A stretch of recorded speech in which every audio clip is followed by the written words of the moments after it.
comento.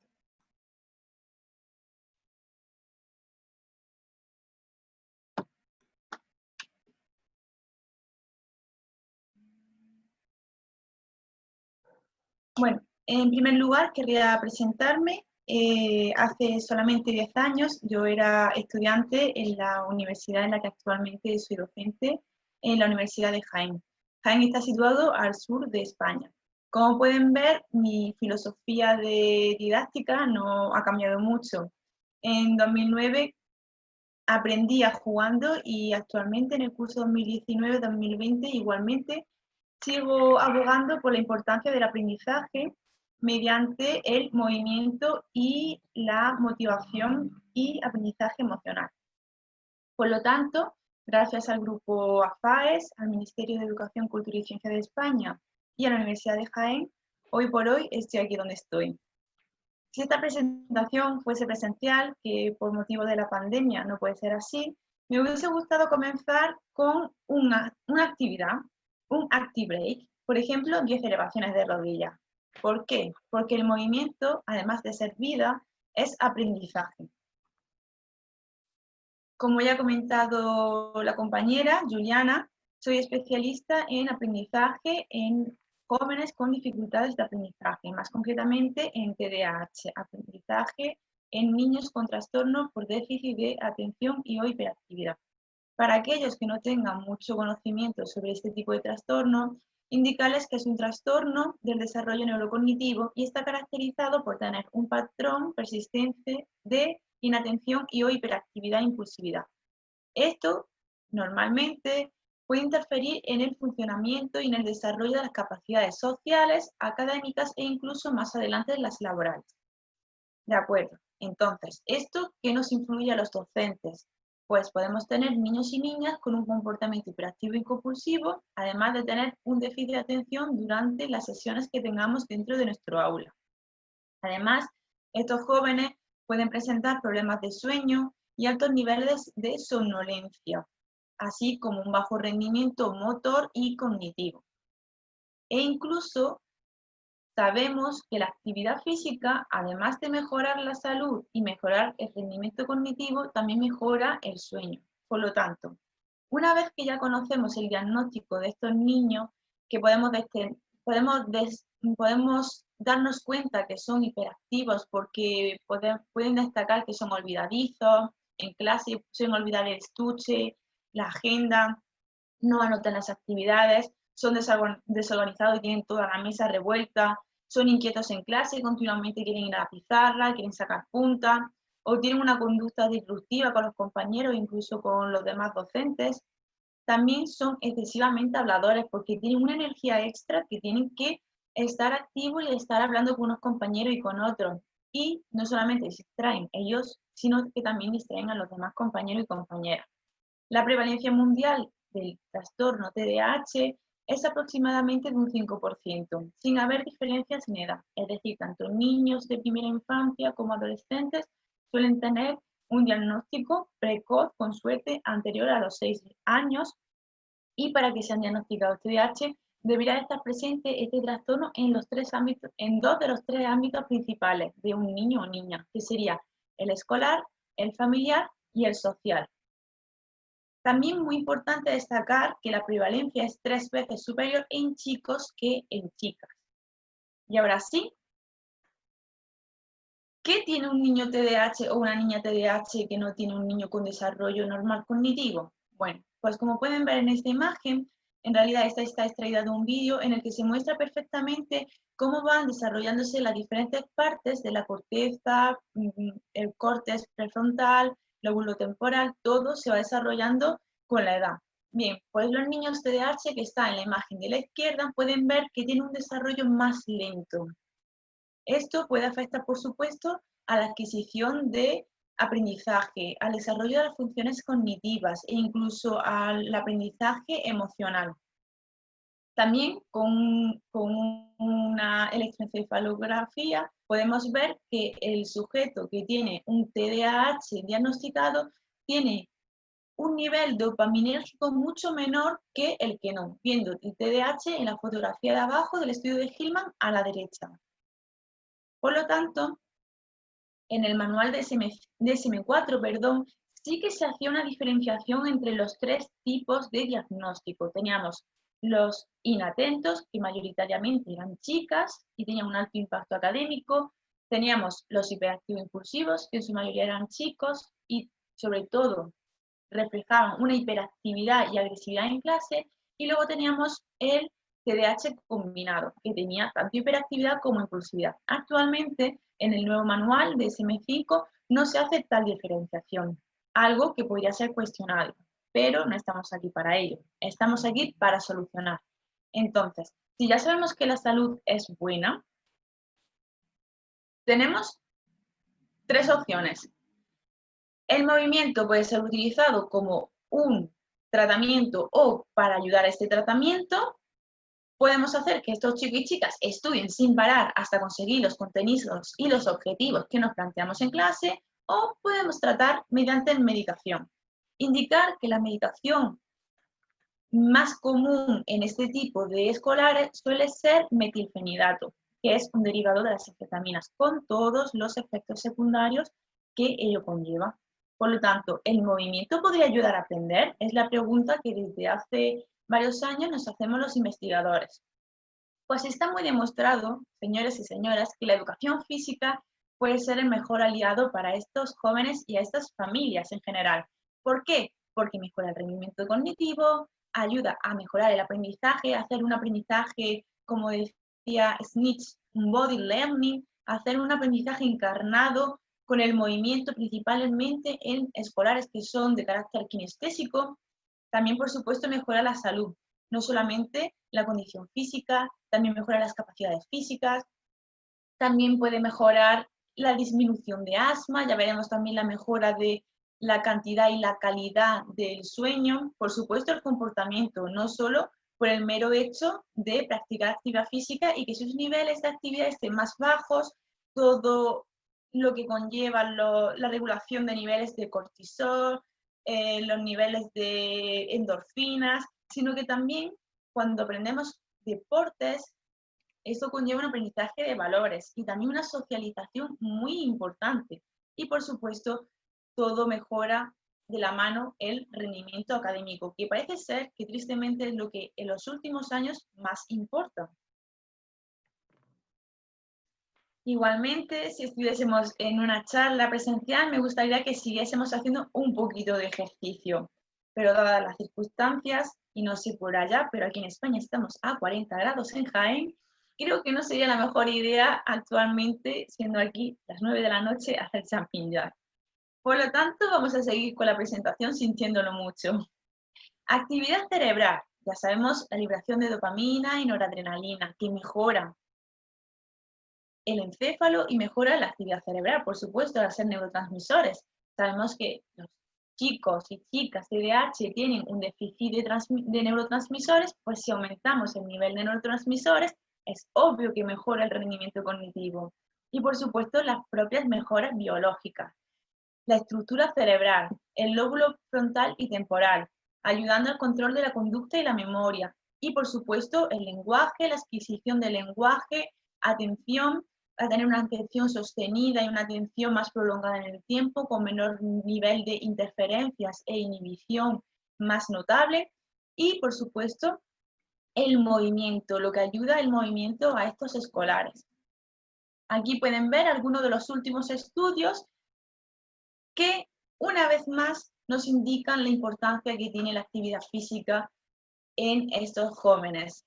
Hablemos de algunos simplemente, como por ejemplo, Snitch indica que la actividad física de carácter moderado y vigoroso, 30 minutos, 5 días a la semana durante 8 semanas, mejoró notablemente la inhibición de respuesta y la disminución de inatención en clase. Por ejemplo, otro estudio en el que se mejora la actividad cerebral es el de Wang en 2014 o el de Thierry et al. En 2015. Son muchos los estudios que avalan estos conocimientos, por lo que no entiendo por qué en las aulas no se aumenta el movimiento y no se aumenta el movimiento dentro del currículum escolar. A continuación voy a presentarles algunos de los resultados que he obtenido yo personalmente dentro del grupo de investigación AFAES todo el grupo de investigación hemos obtenido varias financiaciones para realizar estos estudios y actualmente estamos en la elaboración de artículos que se están publicando en revistas de mayor impacto a nivel mundial, y si están interesados en consultarlos simplemente nos pueden escribir a los miembros del grupo AFAES y podríamos facilitarles dicho estudio o dónde encontrarlos. Pues bien, estas intervenciones son de carácter crónico, es decir, el método CGIT, que es el método de interválico de alta intensidad con intervalos de descanso comenzando 30-30 y después los íbamos cambiando en niños y niñas de entre 6 y 16 años, tuvo una duración el proyecto de 10 semanas y se hacía la intervención 2 días por semana. La intervención eran de 30 minutos, 16 minutos de HIIT, de CGIT, porque era cooperativo y también era monitorizado con un sistema sesgo, y el resto de tiempo pues era el previo calentamiento y la vuelta a la carga. Pues bien, por supuesto, después de 10 semanas mejoró el grupo experimental frente al grupo control la condición física en todas las pruebas Kuznavet, en velocidad, en flexibilidad, en fuerza abdominal, en salto, que es fuerza de piernas, y en dinamometría. También podemos ver la adquisición lingüística y el cálculo matemático. También mejoró sobre todo en la adquisición lingüística. El grupo experimental, el nivel de atención, cometían menos errores, estaban más atentos, tenían más aciertos. También vimos interesante que tenían un menor número de respuestas, es decir, que tomaban su tiempo a la hora de responder sus tests. Y la interferencia, por supuesto, pueden ver el gran salto que dio el grupo experimental frente al grupo control y también diferenciación pre-post. Comportamiento, también podemos ver, aquí es a la inversa. Cuanto más alto es la barrita, indica que hay un mayor porcentaje de comportamiento disruptivo, por lo que pueden ver que el grupo experimental disminuyó este nivel de comportamiento disruptivo. Y ahora veremos algunos datos más interesantes porque son más gráficos. Estas son las pulseras que nosotros también utilizamos en el estudio, que son las Fitbit. Gracias a la financiación de diferentes proyectos pudimos adquirirla y pueden ver cómo no solamente mejoraba el nivel de actividad física diario y semanal, sino que también, y algo muy interesante, el sueño. En la figura de arriba podemos ver que la franja azul oscuro representa el sueño tranquilo, sueño profundo. Las barras verticales azules claro, azul celeste, son las veces que el niño o niña estuvo un poco inquieto. Y las barritas rojas, que veo que en esta presentación quizás no se aprecian del todo, pero estas barras representan las veces que se despertaron. En la primera medición, en el test pre, se despertó 3 veces. Este caso era una niña.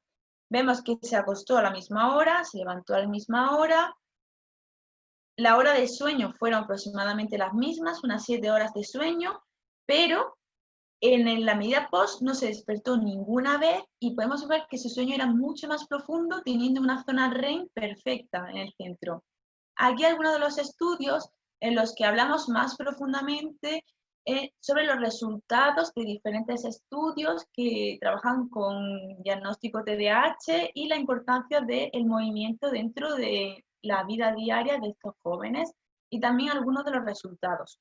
Pero quiero irme rápidamente a la conclusión y a presentarles cosas que realmente podemos hacer en el aula, cómo podemos aplicar esto realmente en nuestro día a día.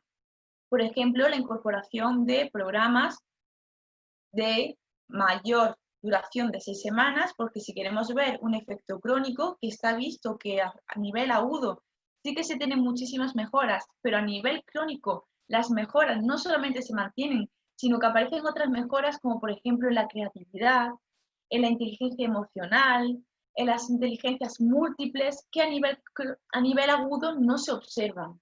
En cambio, en una intervención de 6, 7, 8, lo ideal mayor de 10 semanas, sí que se comienzan a observar esas mejoras. También la frecuencia. Siempre preguntamos como una receta médica, ¿no? Si yo quiero bajar mi hipertensión, ¿qué debo hacer? Si yo quiero tener una mejor concentración, una menor impulsividad, ¿qué tengo que hacer? Pues una frecuencia de 1 o 5 días de entrenamiento. Aparte de, muy importante, tener una vida activa. Ya sabemos que se puede ser inactivo y sedentario, y ambas no son la misma cosa.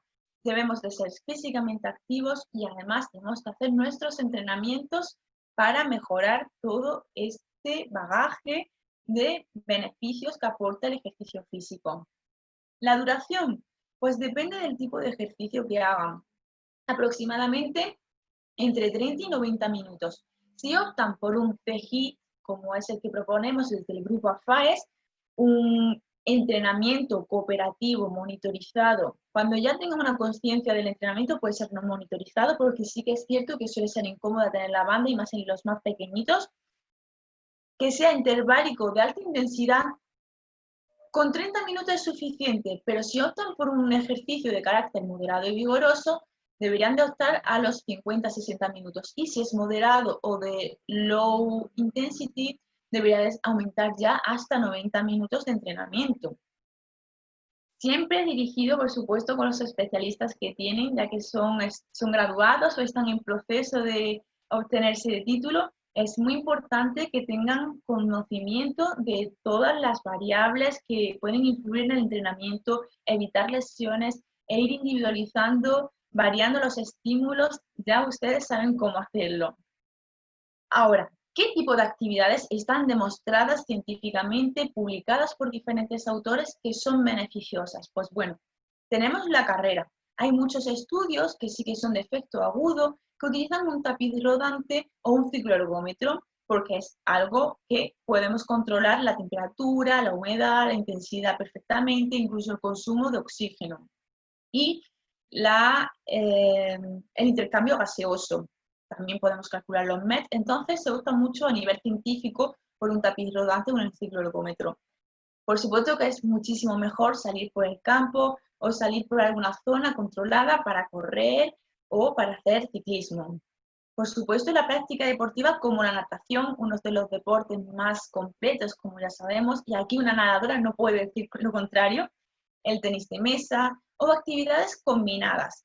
Muy interesante para aquellos niños que además tengan otro tipo de déficits o trastornos, porque así pueden controlar con mayor conocimiento la intensidad y podemos también aprender, por ejemplo, relajación. Para aquellos que son impulsivos o tienen algún trastorno de conducta, pueden aprender su autocontrol, a dominar su autocontrol. ¿Qué más decir sobre esto?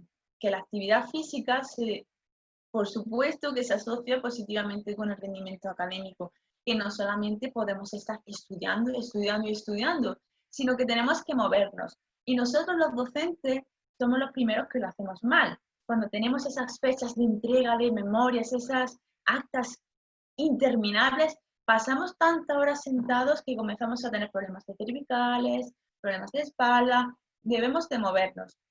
Conozco a algunos compañeros que debido a la pandemia han optado por algunas de estas alternativas en casa mientras que trabajaban o impartían sus clases con su alumnado. Por ejemplo, impartían las clases sobre un balón fútbol o sobre algún tipo de inestabilidad que vamos a ver con más detenimiento. Por ejemplo, estas sillas tienen su origen en Finlandia, si mal no recuerdo, y son unas sillas que, por supuesto, que no todos los centros educativos pueden adquirirlas por su elevado coste, pero sí que podemos tener alternativas.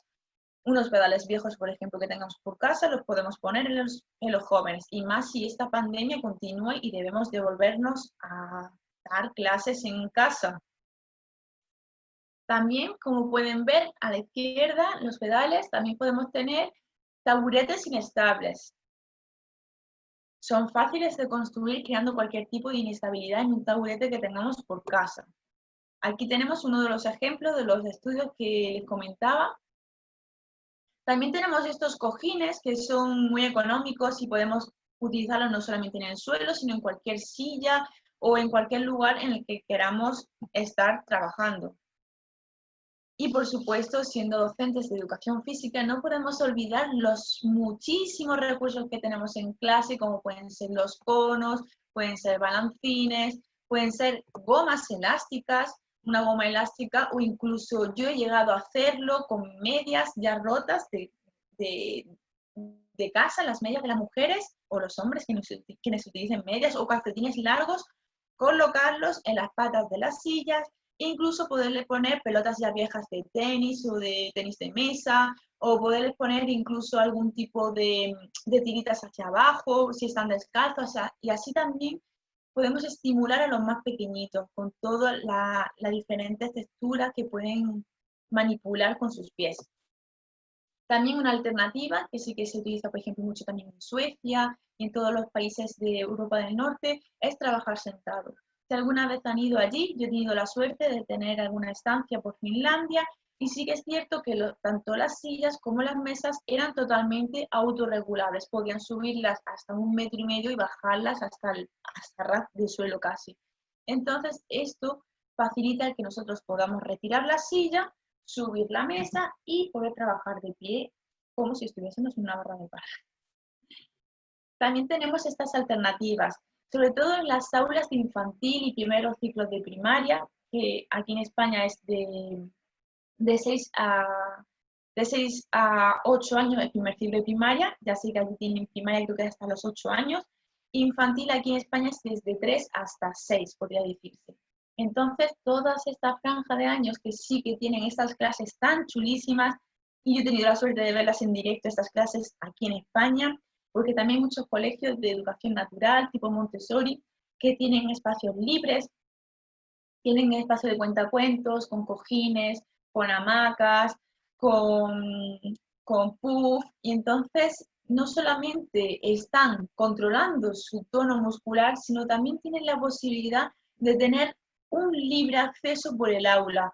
Y, por ejemplo, algo que me gustó mucho de Finlandia es que todos los niños y niñas tienen un vaso en clase, de tal modo que si tienen sed, no tienen que pedir permiso al docente para ir a beber agua directamente, pueden levantarse, ir al grifito que tienen dentro del aula y beber agua, porque también es muy importante la correcta hidratación fuera y dentro del aula. Y ahora pasamos a algunas manipulaciones más a nivel manipulativo con las manos. Por ejemplo, estos famosos cacharritos que se pusieron de moda hace no mucho tiempo, que ahora mismo no recuerdo el nombre, pero estos cacharritos fueron inventados por una madre de un chico con diagnóstico TDAH y son súper entretenidos porque ya no solamente están jugando, sino que también pueden desarrollar muchísimas capacidades manuales, coordinativas, es muy divertido. También este tipo de cacharritos que tienen muchos botones y muchos tipos de estimulaciones diferentes, de mover, de hacer clic, las pelotas que todo el mundo conocemos, pelotas antiestrés creo que se llaman, y bueno, hay multitud. Y ya para concluir me gustaría indicar que soy una de las docentes a las que no le gustan nada las etiquetas. Creo que todos y cada uno de nuestros alumnos y alumnas son diferentes, afortunadamente. Tienen capacidades diferentes, capacidades varias, tienen fortalezas y debilidades como nosotros mismos. Simplemente tenemos que observar la cantidad de actrices, actores, deportistas, personas que han hecho de sus debilidades quizá en el aula, porque eran niños traviesos, eran niños nerviosos, niños que tenían un exceso de energía que consumían algunos docentes o algunos familiares, esa energía han sabido canalizarla, esa energía han sabido implementarla en algo positivo y beneficioso para ellos y para la sociedad. Por ello, a continuación me gustaría presentarles, no les he pedido permiso a estas personas, pero aparece públicamente en internet y pueden indagar por ustedes mismos sobre estas personas. Creo que casi todos conocemos a estas personas. Sus experiencias como alumnos. Muchos de ellos indican que cuando estaban en clase eran el alumno travieso, la alumna habladora y llamaban a sus padres para llamarle la atención. Pero actualmente creo que nadie recuerda su trastorno, esa pequeña etiqueta que se les puso aquel día. Así que aquí tienen a todas estas personas que creo que han llegado muy lejos y es por ello, por lo que me gusta decir que no tenemos límites. La imaginación es el límite y nuestras ganas de luchar es nuestro obstáculo. Para ello tenemos que trabajar nuestra creatividad día a día y buscar nuestras fortalezas, haciendo un autoconocimiento de nosotros, nosotras mismas y luchar por los objetivos que tenemos. Yo misma también fui diagnosticada disléxica en la escuela y me gusta contar esto como una anécdota. Cuando la docente me llamó al aula y me dijo que yo no me preocupase si yo no podía llegar a estudiar bachiller o hacer el acceso a la universidad, porque había muchos otros empleos en los que sí que podría trabajar sin problema, podría ser peluquera, por ejemplo, o podría trabajar en una tienda sin problema ninguno. Por suerte, 10 años después, le hice una agradable visita y lejos de querer reprochar aquello que me dijo su día, quise darle las gracias. Las gracias por ponerme ese obstáculo que con tanto ímpetu quise saltar. Así que gracias a personas que nos quieren poner obstáculos, nos hacemos más fuertes. Y bueno, ahora estamos viviendo momentos difíciles en los que el movimiento no llega a casa. No podemos activar ni nuestro cuerpo ni nuestra mente porque creemos que no tenemos nada al alcance para hacer nuestros súper entrenamientos o para jugar como solemos jugar en clase. Esperemos que esta situación se solucione y que en septiembre todos y todas podamos volver a nuestras aulas tan nostalgia que sentimos cuando vemos las imágenes, que podamos estar realmente con nuestro querido alumnado. Pero para aquellos que tengan dificultades para llegar a estos niños y niñas en clase, anteriormente tuve la suerte de dar algunas conferencias para Perú, para México, entre otros países, y me preguntaban cómo llegar a estos niños y a estas niñas para dar nuestras clases de educación física. Pues bueno, allí hablé de muchísimas aplicaciones, de páginas web, creación de aulas virtuales, retos y muchísimas cosas similares. Pero durante el mes de junio creé una libreta, que es la libreta de verano, para el mes de junio, en la que pueden ver multitud de retos, de juegos físicos, de páginas web en las que pueden crear nuevos materiales para jugar, pueden crear malabares, pueden crear muchísimas cosas.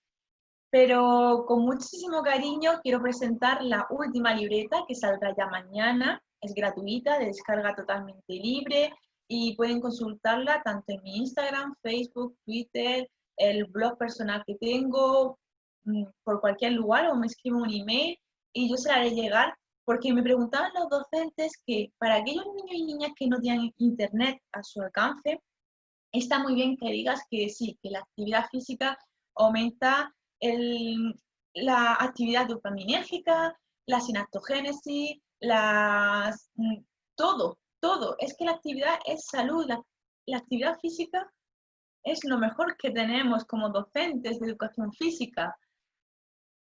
¿Cómo puedo llegar a esos niños que no tienen internet en casa, que no tienen un iPad, un smartphone, que no tienen medidas digitales?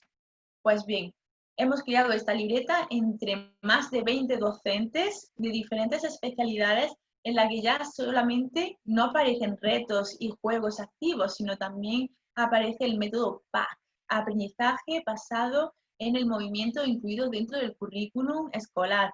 Aparecen actividades manipulativas, aparecen juegos de verano con agua en piscina. Son más de 100 folios repletos de actividades que hemos hecho con mucho cariño y que espero que a todos y a todas les sirva de ayuda y puedan llegar a estos pequeños que ahora mismo están en casa y puedan activar su cuerpo y su mente para mejorar su capacidad cognitiva, para que cuando lleguemos en septiembre, que ojalá lleguemos, todo esté bajo control y también se hayan movido y hayan disfrutado. Así que sin más, quiero agradecer la atención una vez más a Jimmy, a Juliana toda la atención que he recibido durante estas semanas atrás y, por supuesto, a la Universidad Florencio de Castillo, a UCA, por la gran acogida que habéis tenido desde tan lejos. Os he sentido muy cerca.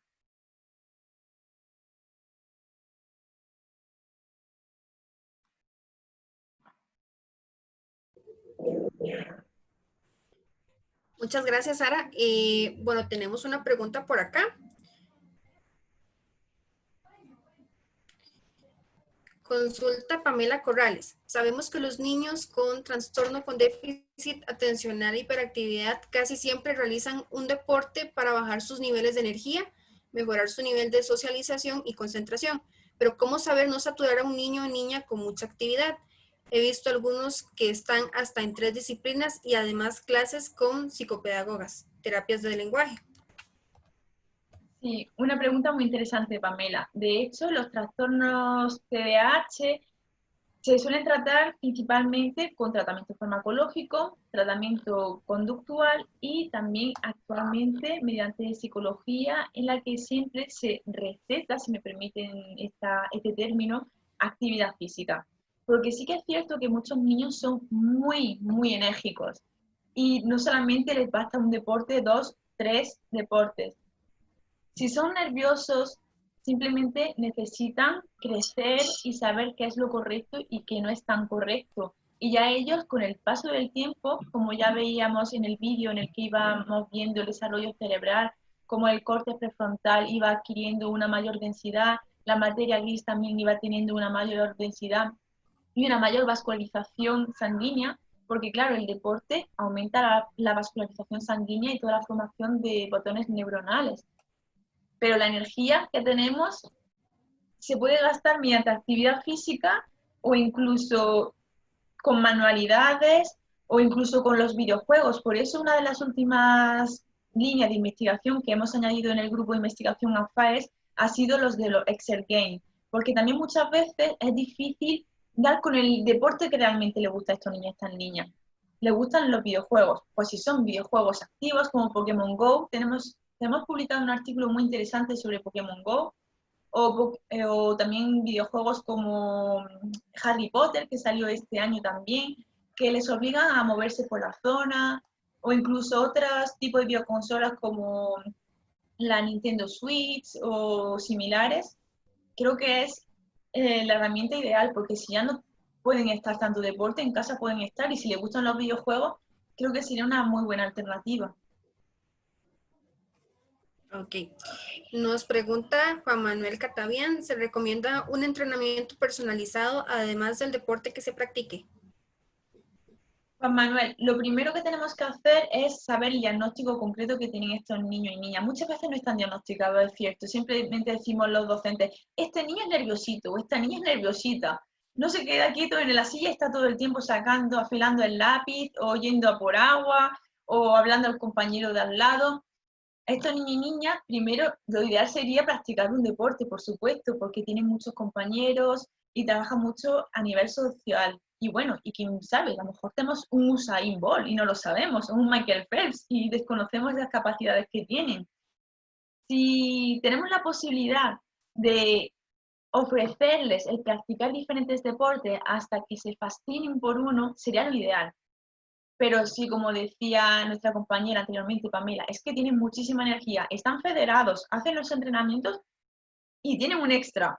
Pues podríamos hacer entrenamientos personalizados. Por ejemplo, si el niño o niña le gusta el básquet, por ejemplo, podrían hacer tiros a canasta. Podemos crear una canasta en casa con papeles y que esté lanzando papeles hasta que se aburra.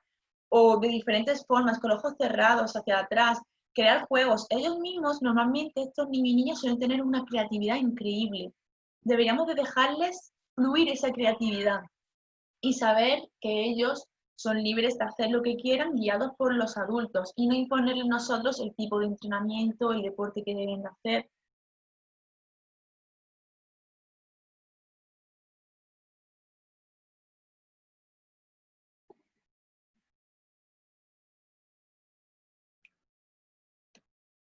Sara, un agradecimiento muy especial de parte de la universidad. Realmente ha sido muy enriquecedora la ponencia que hemos recibido el día de hoy.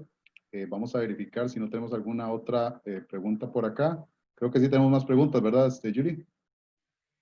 Sí. Sí, señor, tenemos dos Vamos a preguntas aprovechar por el acá. tiempo porque tenerte hoy presente es un honor, es un orgullo y es un lujo tener a un especialista como tu persona en este simposio. Entonces, tenemos todavía un buen tiempo para preguntas y respuestas de parte de los panelistas y bueno, doy el espacio a Julie para que haga la consulta. Bueno, indicar, Jimmy, que el honor es mío, que desde tan lejos contéis conmigo es un verdadero placer y se siente la nostalgia de no estar cerca y poderles conocer personalmente, pero tengo pendiente un viaje para conocer la Universidad UCA. Personalmente sería un lujo. Claro, claro. Bienvenida en cualquier momento, Sara. Vamos a las preguntas, Julie. Ujú. Nos consulta Jesús Martínez. ¿En qué etapa se recomienda el inicio de las actividades motoras como base del aprendizaje para incorporarlo en la escuela? Esa es una pregunta con trampa, querido, ¿verdad? Realmente aprendemos moviéndonos. Si nos fijamos en los bebés, desde la más temprana edad ya comienzan a mover sus manos para ver sus dedos, cuántos dedos tienen, llevan sus pies hasta su boquita para ver qué sabor tienen sus pies, qué textura tienen, qué es lo que tienen al final de sus pies. Estamos aprendiendo con movimientos desde que nacemos. Incluso cuando estamos en el útero de nuestras madres, ya estamos en movimiento y aprendemos qué postura es la más correcta para nosotros, más comodita. Entonces, yo no pondría una edad fija para aprender en movimiento, porque en realidad, si son activos en las redes sociales, pueden ver a muchísimos docentes que cada día proponen actividades de aprendizaje con movimiento desde muy pequeñitos. Hay una cuenta en Instagram que me encanta, que es Trazos Class, Patricia, una chica de Galicia, del norte de España, que tiene un bebé pequeñito, Sanchón, y desde que nació, ella ya creaba sus juegos sensoriales, un aro en el que pone diferentes estímulos y ya estos niños están aprendiendo en movimiento. Entonces yo creo que no deberíamos de poner una fecha de inicio porque desde que nacemos estamos aprendiendo en movimiento. Bueno, nos consulta por acá un espectador anónimo. Indica que si usted conoce qué tipo de alimentos son los recomendados para los niños con este síndrome. Lo cierto es que como no soy nutricionista, no sabría decir concretamente qué alimentos son los desaconsejados. Sí que como especialista en ciencias de la actividad física y el deporte y el máster de investigación que hice y estar tantos años, ya van 5 años, casi 6, en este ámbito de las dificultades de aprendizaje y el movimiento, sí que podría indicar que algunos componentes como la cafeína, la teína, los azúcares, los productos procesados, pero no solamente para estos niños y niñas, sino para todos, porque es un exceso de activación y un exceso de azúcares que si no se gastan, se almacenan y entonces ya también estamos empeorando otros factores de salud. Y también si son hiperactivos, si le damos azúcar, le damos cafeína, le damos teína, van a ser más nerviosos que si le damos una fruta, por ejemplo. Perfecto. Tenemos por acá otra consulta. Nos indican si se conocen estudios del trastorno de déficit atencional e hiperactividad para adultos.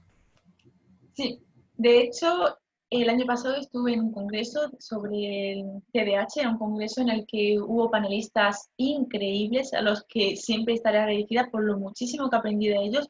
Y es cierto que yo podría, si me permiten, hacer dos diferenciaciones de TDAH. El TDAH, que desde que nacemos es un déficit, es un trastorno que tenemos por causística biológica, ambiental, social, que se desarrolla ya desde muy pequeñitos. Y luego tenemos otro TDAH, que es el que se puede desarrollar por otros factores, como por ejemplo la drogodependencia, accidentes de tráfico, y son trastornos que no se diagnostican como tal porque el TDAH debería de diagnosticarse en la primera infancia, antes de los 6 años, como he comentado anteriormente, pero sí que hay muchos estudios que o bien utilizan ambos diagnósticos, tanto el infantil como el ya desarrollado con el tiempo, o el infantil que se ha desarrollado y ya son adultos diagnosticados desde el inicio de su etapa educativa. Y sí que hay muchos estudios que indican que con la edad más adulta, todo el desarrollo cerebral ha alcanzado, en algunos casos, cuando es leve, el TDAH ha alcanzado el nivel normal de un chico o chica sin este tipo de déficit. Entonces, no tiene estas dificultades tan notorias, sobre todo en el ámbito conductual, porque nosotros mismos aprendemos una conducta más controlada. Pero sí que en muchos casos este desarrollo no llega a normalizarse. Tenemos un nivel dopaminérgico mucho más pequeño que el que deberían de tener estos niños, por ejemplo, en la adolescencia se nota principalmente. Y esto sí que ocasiona en muchos casos dificultades en el aprendizaje, porque es que en realidad tiene muchas dificultades para concentrarse en clase y para adquirir conocimiento. Entonces sí que hay muchos estudios también que más adelante se suelen, no me gusta decirlo, pero sí que se suelen asociar con drogodependencia, con problemas conductuales, problemas sociales. Por ello es necesario, no importante, es necesario crear una plataforma en la que estemos en continuo contacto los docentes con los padres, porque en muchas ocasiones puede que el TDAH se manifieste en casa y en el nivel social, pero no en el escolar, porque tenemos estos tres ámbitos. Y entonces, dar aquella pequeña llamada de atención cuando ya comenzamos a notar algunas cosas que podrían asociarse, que son muy despreocupados, muy desordenados, muy olvidadizos, muy parlanchines.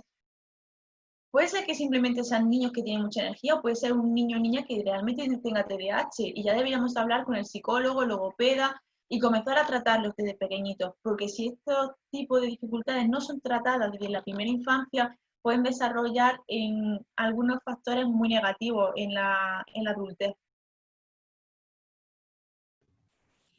Ok, vamos a ver. Verónica Cori pregunta, sabemos que los niños de temprana edad son muy activos, unos más que otros. ¿Cómo enseñarles a relajarse o equilibrar su ímpetu?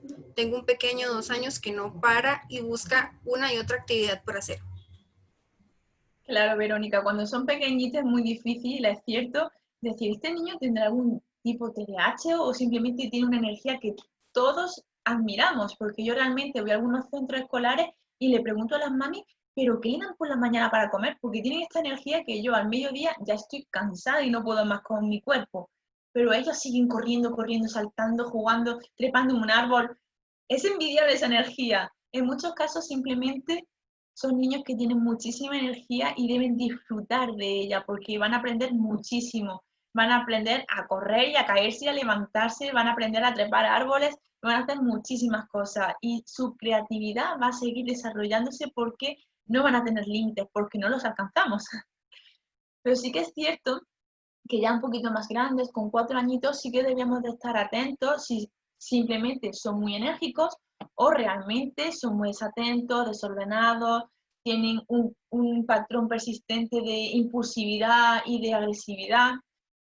¿Qué podemos hacer? Mindfulness creo que está funcionando muy bien. Los últimos proyectos que he estado viendo y que comparten algunos de los investigadores a nivel internacional que conozco son increíbles. El practicar yoga, el practicar pilates, el hacer actividades con movimientos sentados.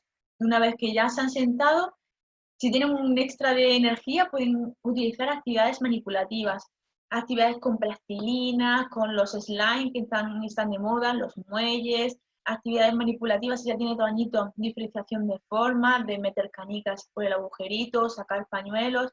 Por eso digo que en las redes sociales hay muchísimos docentes que hacen propuestas geniales y que yo animo a todo el mundo a que vaya investigando este tipo de cuentas y vaya creando una base de juegos para cuando está muy nervioso. Sacamos la caja de juegos y que juegue todo lo que quiera. Pregunta Esteban Luna, ¿cuál puede ser la mejor forma de corrección para estos niños o niñas cuando no se integran de forma adecuada a la educación o información, además de darles acceso a las herramientas comentadas?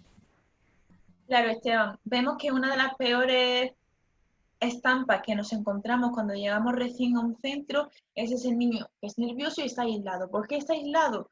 Porque es un niño o niña que cuando quiere jugar, si quiere la pelota, pega el empujón al chico que la tiene al lado, la agarra la pelota desde las manos y ya sale corriendo. Y entonces todos los niños y niñas que están jugando se quedan sin pelota y encima por el suelo. Entonces, en primer lugar, tendríamos que hacer un diagnóstico de la situación y ponernos en contacto con el especialista de conducta, un psicólogo o el orientador de la escuela, que también sé que allí tienen un papel de coordinador de aulas, podrían ayudarnos perfectamente a integrar a estos pequeños dentro del aula. A mí una de las herramientas que más me gusta es la de los roles, es decir, ir repartiendo roles a todos los niños y niñas del aula. Trabajar por equipos, hacer grupos homogéneos en los que todos pueden hablar con todos durante todo el curso, porque quizá el niño más nervioso o niña más nerviosa puede ser el mejor aliado para el niño que es más perezoso, porque está todo el rato tirando de él de venga, vamos a jugar, venga, vamos a jugar, venga, vamos a por la pelota. Y en cambio el niño que es más perezoso es más tranquilo y no quiere jugar, al final termina jugando y también acaba un poquito con esa energía extra que tienen. O incluso si los niños más dominantes con los niños más retraídos. Son las estrategias de organización de aula y de roles lo que yo personalmente recomiendo desde mi experiencia de todo lo que voy leyendo por las diferentes fuentes de información que hay. Tenemos otras 3 consultas más. Gianfranco Fonseca consulta. Mi pregunta es, ¿cómo nos damos cuenta de primera instancia que un niño presenta ese trastorno específicamente en las clases de educación física? Es cierto que desde la educación física es un poquito más difícil ver este exceso de energía. ¿Por qué? Porque cuando estamos en el aula sentados, sí es cierto que un niño o niña TDAH directamente se levanta de la silla y va a afilar el lápiz, o habla con el compañero de al lado, o está buscando la libreta, no ha anotado los ejercicios, tiene todos los lapiceros esparcidos por la mesa y las hojas arrugadas de cerrar los libros rápidamente y guardarlos en la mochila, olvida la libreta al final de clase y no sabe que la tenía allí. En el aula de educación física, pues si este año podemos utilizar material, por ejemplo, sería muy adecuado ver cómo agarra, por ejemplo, el balón. Si lo agarra con impulsividad o con agresividad, empuja a los compañeros de los lados. Por ejemplo, si le das una orden del tipo, venga, vamos a sentarnos todos al final de la pista, y él queda mirando las nubes. O hemos explicado que tenemos que botar el balón con la mano derecha y él está con la mano izquierda, o vamos a estar todos callados y él comienza a hablar con los compañeros de al lado, o simplemente preguntarles una cosa que tienen que tener al día siguiente y hacer revisión de cuántas veces se le ha olvidado traer, por ejemplo, la botella de agua o la camiseta para cambiarse, el neceser para cambiarse de ropa. Sabiendo que son normalmente olvidadizos, que son impulsivos, desordenados, normalmente. Hay casos que no, que simplemente, pues, tenemos el tipo anterior que decíamos de déficit de atención, pues son niños que muchas veces explicamos una cosa y otra vez, y simplemente no es que no se enteren, como solemos decir, es que no nos están prestando atención. Aunque es cierto que los profes de educación física solemos atraer mucho la atención de los pequeños y por eso suele ser un poquito más difícil diagnosticarlos.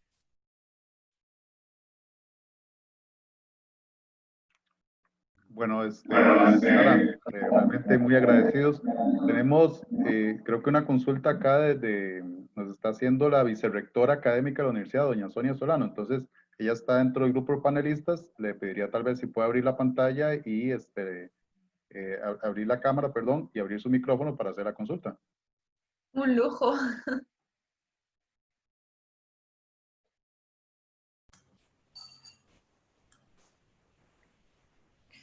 Muy buenas tardes.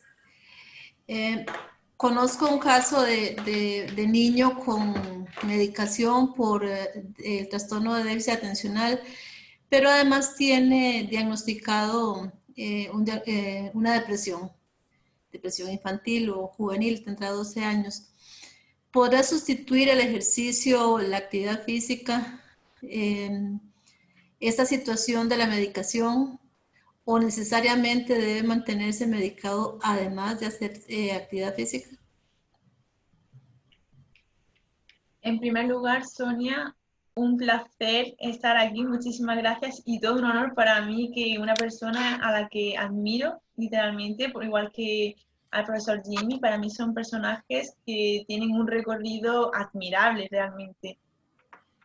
Respecto a su pregunta, doña Sonia, indicar que sí que es cierto que el TDAH muchas veces está asociado con otro tipo de déficits o de problemas como la depresión infantil y cada vez más, tristemente, es muy frecuente encontrarnos con este caso. Como ya digo, son niños que suelen tener dificultades en las habilidades sociales. Por lo tanto, hay estudios que realmente sí que indican que la actividad física no en todos los casos omite la medicación, pero sí que reduce las posologías, que ya es un gran avance. Porque de tan pequeñito, 12 años, aún es muy pequeñito, y necesita conocerse a sí mismo y conocer el entorno en el que está. Además, cambiará de centro próximamente, imagino, ya con los diferentes niveles, diferentes compañeros, comienzan a elegir asignaturas y suele ser más difícil integrarse en un grupo estable. Por lo tanto, deberían de hablar con sus pediatras y psicólogos para conocer realmente qué tipo de medicación está tomando. Quizá debería de mantener, hablo desde cierto desconocimiento, la verdad, para la depresión, porque los médicos, ya digo, el pediatra y el psicólogo serían los especialistas más adecuados para tratar este tipo de casos, porque de la actividad física sí que es cierto que toda la medicación relacionada con el asma, con los niveles dopaminérgicos, con el desarrollo neurocognitivo sí que ayuda, pero para tratar la depresión sí que el docente debería estar en contacto con los familiares y los especialistas médicos y psicólogos para tratar ese problema. Para mí es más importante quizá tratar la depresión infantil que el TDAH, porque el TDAH al fin y al cabo con una buena base de actividad física y control en clase, sí que se puede controlar. Y bueno, también el aspecto académico, si no llegamos ahora, ya llegaremos. No tenemos que obsesionarnos los padres